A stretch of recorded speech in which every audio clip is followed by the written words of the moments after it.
Election commission పిచ్చ క్లారిటీలు ఉంది friends. 1 nation 1 citizen 1 vote అని చెప్పాలి, క్లియర్ కట్గా మాట్లాడుతుంటారు. నా డూప్లికేట్, నా ఫారినర్, నా ఘోటాలా ఇవన్నీ ఏం లేవు అని చెప్పాలి, క్లియర్ కట్గా మాట్లాడుతుంటారు.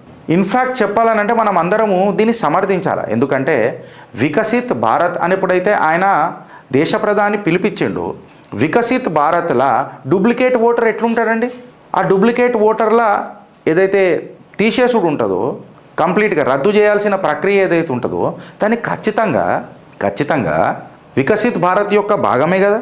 క్లీన్ ఓటర్ లిస్ట్ అనేది వికసిత్ భారత్ యొక్క లక్ష్యమే కదా. క్లీన్ మ్యాండేట్, ప్రజల మ్యాండేట్ ఏదైతే రావడమో ఎలక్షన్లో, అది కూడా వికసిత్ భారత్ ఒక లక్షణమే కదా. ఇన్ఫ్యాక్ట్ ఇది ఎవరి హయాంలో జరుగుతున్నది? ఏమన్నా కాంగ్రెస్ హయాంలో జరిగిందా? పాకిస్తాన్కి వచ్చినోడు ఓటేసే, ఆఖరికి మళ్ళీ సోనియా గాంధీ గారు కూడా వెనకటికి ఓటేసి ఆమెకు పౌరసత్వం ఎప్పుడు వచ్చిందో అని చెప్పి సోషల్ మీడియాలో పెద్దగా నడుస్తున్నది. మళ్ళీ దాని మీద కూడా రాహుల్ గాంధీ గారు స్పందించాలిగా, దాని మీద మాట్లాడాడు. బీహార్ ఓటర్ లిస్టులో మాత్రం లొల్లి చేస్తాడు.